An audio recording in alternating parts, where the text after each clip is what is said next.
Well, as the old song goes, it's supposed to be the most wonderful time of the year. But the fact is the holidays can be difficult and stressful for a lot of people.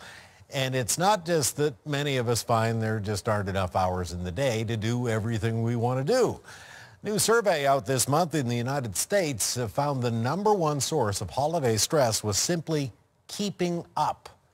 Finances, shopping, family events, physical health all rounded out the top 5. But our guest tonight says it doesn't necessarily have to be that way. Dr. Simon Sherry is a professor and the director of clinical training at Dalhousie University's Department of Psychiatry, and we're always happy to welcome him back to our studios. Thanks so much for coming in tonight. Glad to be here, and happy holidays. Happy holidays to you.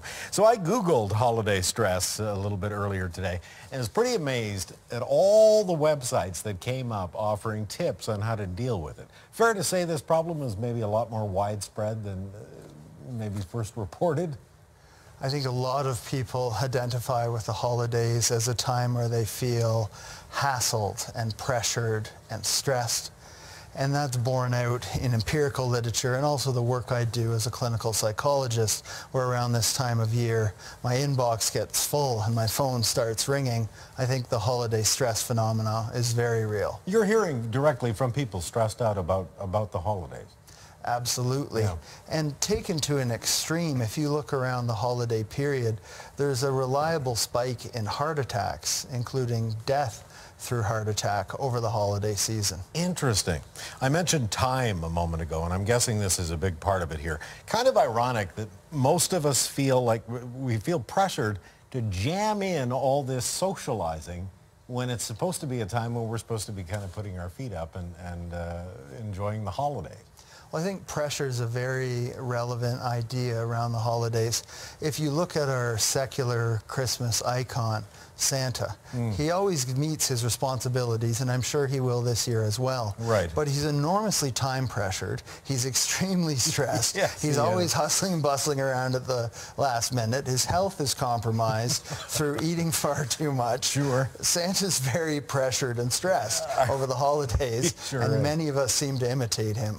A big part of it, I'm guessing, is that sort of sense of obligation. So somebody buys you a gift, well, now I have to go out and buy them a gift.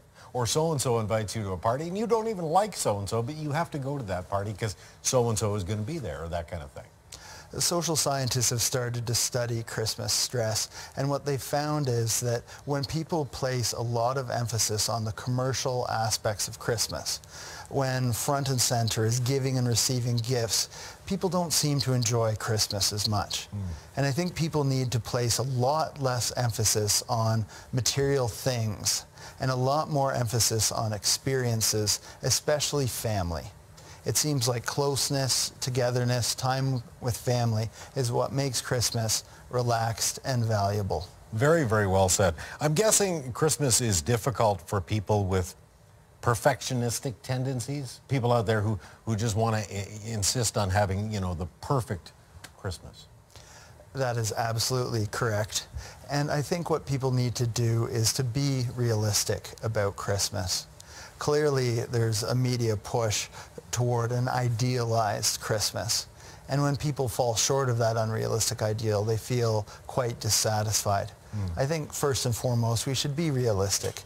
If for the last 15 years, Grandpa's been rather rude and inappropriate at Christmas dinner, sounding maybe a bit too much like Donald Trump, be realistic. It's likely to happen again this year. Yeah. And for those with a perfectionistic leaning, it's really important to give up control. Stop trying to control everything and everyone in the service of being perfect, and just accept your holiday and all its imperfections. So it might not be a perfect, I don't know, storybook Christmas, but it's perfect for you, maybe. People place an enormous amount of pressure where they're trying to present a perfect image during Christmas, and oftentimes all that does is create stress, anxiety, and discord within families. Best thing to do, as you say, is to let go. So if you've got, I don't know, the critical mother-in-law, or you mentioned the father with his political views, or maybe you got the uncle who drinks too much, you just kind of have to accept that and go with it, I guess. those are all great case examples. One of the reasons Christmas is so difficult is we find ourselves in forced proximity to people we may not really spend a lot of time with at other parts of the year. And that presents a real challenge for us. So letting go, being realistic, and being accepting seems very key. You mentioned commercialism a few minutes ago. Let's talk a little bit about money, because that stresses out people a lot too, the financial aspect. Any tips for people out there who are already laying awake at night thinking about all the money they're spending? They may not actually be making an investment in a more enjoyable Christmas. It looks like the more people spend, the more stressed they become in and around the holidays. In fact, purchasing behavior itself seems to be enormously stressful for people, especially men. In 1998, a clinical psychologist by David Price studied the shopping behavior of men. And when he monitored their biological stress responses during shopping, he found that those stress responses were comparable to riot police during a riot and fighter jet pilots during combat. Interesting. Well, so the guys especially are stressing out looking for gifts at the mall. Something I identify with myself. I kind of do too myself. So I want to ask you about cannabis. This is the first Christmas where cannabis has been legal in this country. And apparently we're hearing that a lot of people are giving this as gifts now. You've expressed concerns in the past about cannabis marketing. So I'm just wondering if you have any thoughts on this new reality, cannabis for Christmas. Well, I think for every Nova Scotian, it's a personal choice. But if you decide to use cannabis over the holidays, think about doing that in a lower risk way. So this is not a drug you're going to want to use on a daily basis. And if you're an adolescent or a young adult, I think it's very important to postpone your usage for as long as possible. And don't just simply uncritically use cannabis as you might try somebody's Christmas cake. Look at the contents of what you're using, because the chemicals that go into it can influence the sort of response you have, and it'd be a good idea to keep the THC levels in the cannabis you're using especially low, so as to fend off the harmful effects of this drug. So any last minute, last second tips here for anyone out there who might be stressing out just thinking about all the things they have to do in the next 10 days?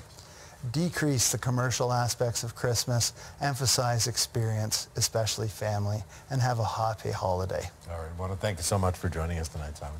Thank you. Really appreciate it. Dr. Simon Sherry is a clinical psychologist and a professor at Dalhousie University's Department of Psychiatry, joining us in Halifax tonight to talk about coping with holiday stress.